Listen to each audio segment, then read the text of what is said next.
Today I want to use a very simple and quick to build rack to randomize presets within the operator FM synth within Ableton. This is an idea I've explored before in the past, but I've learned a few things, a few new tricks, and the results are generally very good with this rack. You get some very good random presets. Well, let's just have a listen to some of them, just pressing the random as we go, and then I'll show you as always how the rack works. And finally, if you're interested, how you can build this rack for yourself. As I say, it's not a very difficult rack to build, it's just a few connections.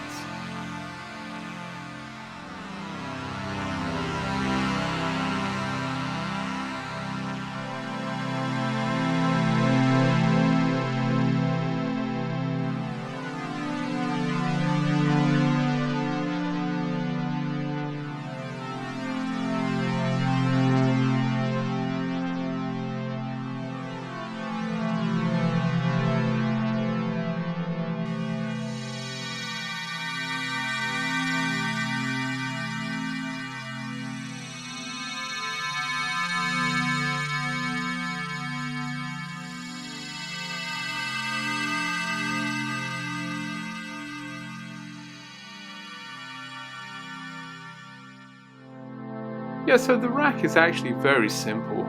I actually surprised myself with this one. It's just a series of mappings within the operator FM. We have control here of operator D, and let's look at operator D, what we have here. So we have a coarse tune, a fine tune, we have a level for operator D, and then we have an envelope, which affects how operator D modulates the other oscillators depending on the algorithm that's chosen. So we have that for operator D. We have the same thing for operator C, where we're just randomizing the same values, these simple values here and the envelope here. Then we have for operator B also something similar going on with a few variations. So we can adjust the coarse tuning of these things. Let's have a look. Maybe we go to something a bit, let's try this one here, go to hollow. So we can adjust these values here manually and get results very easily. This is just, as I say, adjusting these values here and the envelope settings. Adjust the decay, the sustain level. And these affect how in the algorithm, if we go down the bottom here, click here, you have this series of algorithms here, and they link the oscillators in different ways and enable some oscillators to modulate others or to get feedback or whatever. That's the basis of FM. And so yeah, we have some simple controls over these. Then we have control over how we can spread the sound here in the stereo field, and also if we look down here, I have a small amount of pan, this value here. So as we open the spread, we not only spread the stereo field, but we also introduce some random panning to it. Then we have control over, as I mentioned, these algorithms here. You can change the algorithm and get different tones effectively. And then finally we have a master ADSR, which controls this one here, the final operator in the chain. Now operator A, if we were to look at the algorithms, you can't see the grayed out because I've mapped them, but operator A usually ends at the bottom. So that's why I've adjusted nothing on this. I've left it at 1. I've not adjusted the fine tuning. All I control here is the attack, decay, sustain and release for operator 1, and the others are just modulating into it. Okay, so that's pretty much it. It's very simple, and you just got to map the controls to here. Finally then, as I say, randomizing, you can just select the random here. Let's put it back on hollow. I have some snapshots here which save these macro positions. If you find macro positions you like, you can just create here a new snapshot and save them here. Of course, these are operator presets, so if you find a preset you like, you can just save it here, click here and save it into your operator library and use it in your projects wherever you want, or save the macro positions in the rack. It's your choice. If you do save them in these macro positions here, then you always have to resave the rack. But anyway, we'll come to that when we build it. So what was I saying? Yeah, we have then control of our ADSR here, and this I have excluded from randomization. So these are excluded, which means that you effectively set up the sound you want to find. So let's say we wanted to find a pad sound, where we would set this to a long attack, a long release, maybe some sustain, a long decay, and then we just randomize it. And then we'd have to, of course, choose some notes that match a pad. And so you set this for whatever tone you want. Let's randomize that again. And you can find the appropriate sound, and you just go through them until you find something. If you find that the spread is too much, you don't like the panning too much, you can reduce this. If you found that one of the operators maybe is a little bit low, you can adjust the level of the operator. Really simple stuff. I say, not happy with that one? On to the next one. And as I mentioned in the intro, you get some pretty good results. Some usable sounds I found. Very simple. We'll go through then. There's a series of mappings now which we have to, it looks a little bit overwhelming, but really it's just a few clicks and they're in. And there's a little bit of mapping modification here to do, but nothing too strenuous. Okay, let's have a look then how it's put together. To begin with, you'll need an instrument rack. You find an instrument racks, just drop that in. You'll have here, when you open this macros selection up, you'll have 6 macros, macro 1, 2, 3, 4, 5, 6. I've kept my original names. You can just right click and rename them. You can choose my names, or you can select your own, it's your choice. Let's open these up. We need all 16 for this rack. I've kept my original names. Okay, so we need to then drop in operator in here, and there are a few things we need to set up. We'll turn that off for a second. A few things we need to set up with operator just to get things going. I used the LFO here, so I activated the LFO and I selected here noise as a source, and we'll come and map this in a second. Then if we go, I believe, click on the bottom here, I selected 12 voices. You can choose as many as your machine can cope with, but I went for 12. The rest we will come and map in a second. Okay, so were any other settings? I think the filter I didn't use at all. It's something I learned from the previous rack I built with Operator FM, that really you don't need the filter here. FM can use filters, but I find that you can get better functions in the limited number of macros we have here, and then tweak the filter if need be, just by coming into operator. Okay, so let's go through. We'll go through and do some mapping now.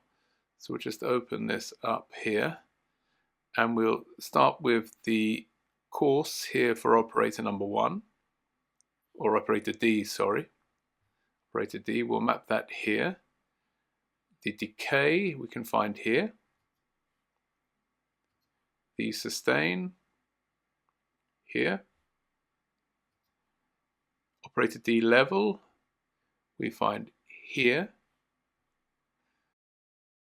And then we're going to map this fine tune here to operator D level.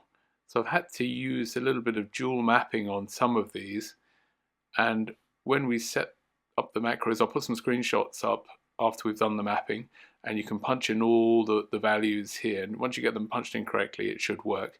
But some of the things I've done is to double up things on macros just to get a little bit more function in the rack. Okay, so that one's set.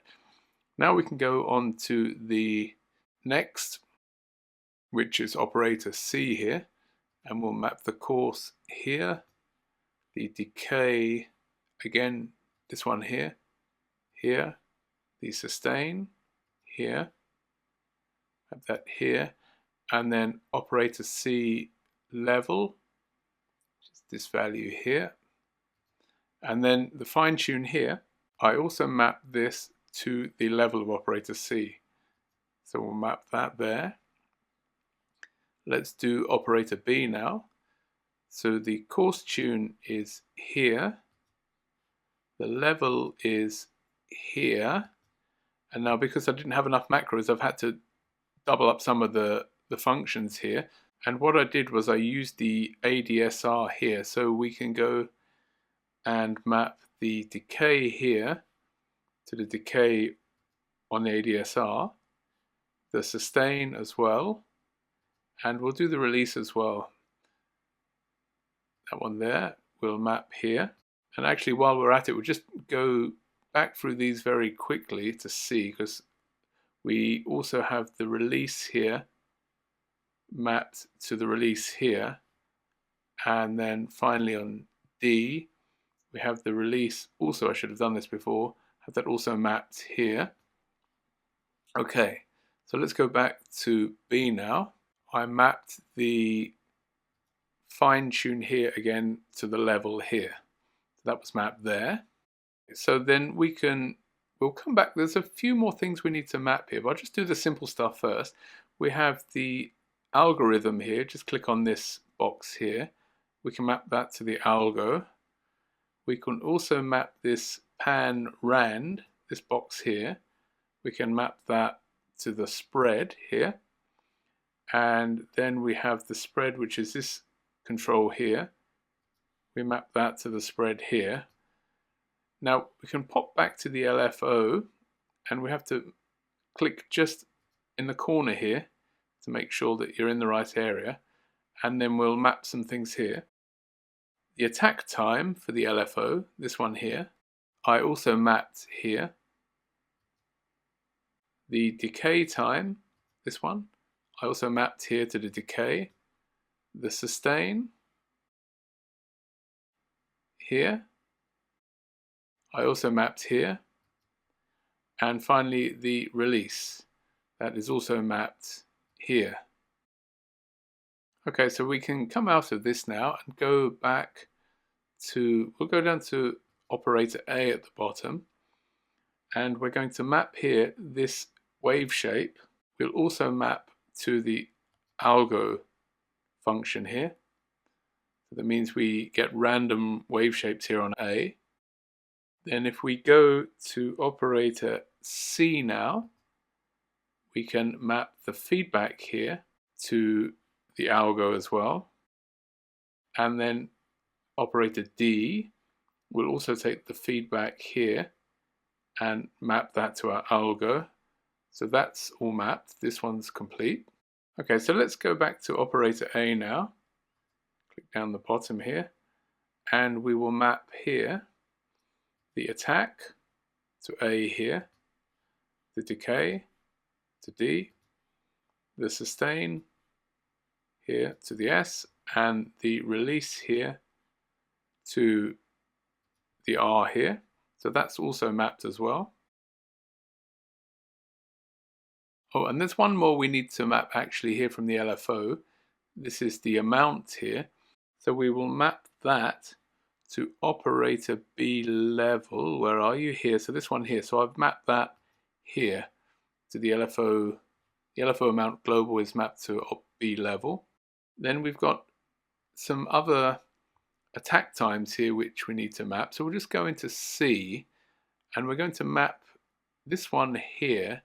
This attack time we're going to map to the operator C course here. That one there. And then if we go into D, we'll do the same thing with the attack time here. Just map that to operator D course here. It's just a way of getting a little bit of attack time when we adjust the coarse level here. It's only a very small amount. You'll see that in the settings here. I believe it's only like 1 second or 2 seconds, just to introduce a little bit of attack time, not too much. Okay, and then finally the LFO rate here. So the LFO rate needs to go to operator C level here, and the on off button, this one here, needs to go to operator D level here. We'll map that there as well so that we can turn the LFO on or off. So the LFO isn't always on, but just at certain settings. Let's have a look at our mappings. Okay, so I believe that's everything mapped. It got a little bit jumpy at the end. They're jumping around between them. Sorry for that. I could have done it in a simpler way, but it's just the way I have the macros here set up. I was reading off the macros. Should be okay to follow though. Okay, so now we need to just put in values here. There's certain values, not all of them have changed. I'll put the screenshots up now. There's 2 screenshots. Pause the video, just punch in the values, make sure they're correct, and then everything should be working fine, and I'll see you afterwards. We'll test the rack.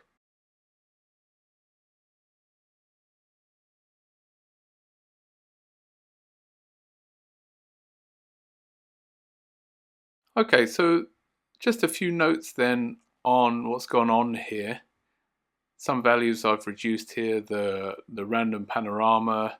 I've also limited the amount of fine-tune just to give a small amount of fine-tune offset. So literally a small value here. I've inverted them as well. The LFO here on the op-D level, this one here, once that gets to 80, the LFO would be activated here. So it only is activated in the range 80 to 127. So sometimes you get random values where it's not activated, sometimes it is. That's just a bit of info. Again here, the attack times, as I mentioned before, I've set these quite low, 2 seconds here. I think I've set this one to 1 second for oscillator C attack time. So some fine tuning. The LFO is restricted to only 50%. And the waveforms here, I dropped this down to square D. I didn't have triangle or some of the other waveforms. I've kept them quite simple. Feedback I've mixed up a little bit here. So when operator C gets feedback, maybe operator D doesn't get so much or whatever. Just sort of inverted here. Okay, so if you get those values in, put them in, it should all work. Let's try it out. Let's go here. As I say, you save this rack here. Once you're completed, save the rack here. It'll arrive in your user library here under presets, instruments, instrument rack. You'll find it in there. You can drop it into other projects, of course. What else do we have? These snapshots you just create. Once you've got macro positions you like, you just create a new variant, a new snapshot. You then would have to resave the rack, otherwise these would be lost. So let's see if it's actually working now. We'll try go back to our pad sound. What have we got? Let's try this one here.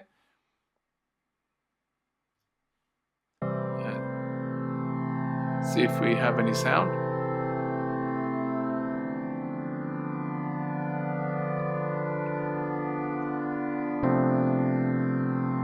Let's try something else.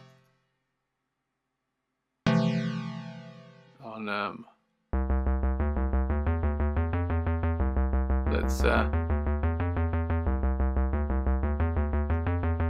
as I say, this one here, you can see here the LFO turning on and off.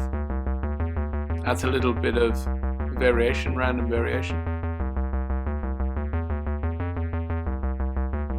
They're all moving. Let's try maybe something where we can, let's try random. Oh yeah, remember here you have to exclude the attack, the decay, the sustain, and the release from randomization. The rest should be okay, so we can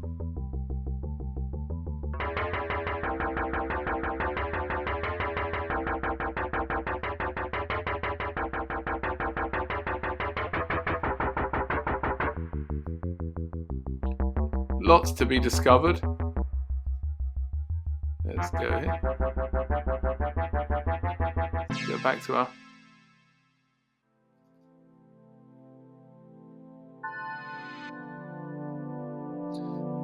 one last note.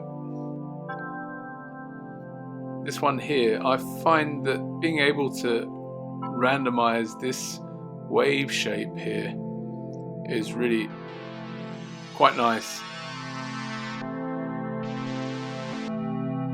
Anyway, I hope this video has been useful to somebody. It's a very simple idea, a little bit tricky there with the mapping. You just have to be careful, but follow the guide here and it'll be okay. And you can just randomize your way to fun with all the sounds in Operator. Take care, and I'll see you in the next video, hopefully. Thank you.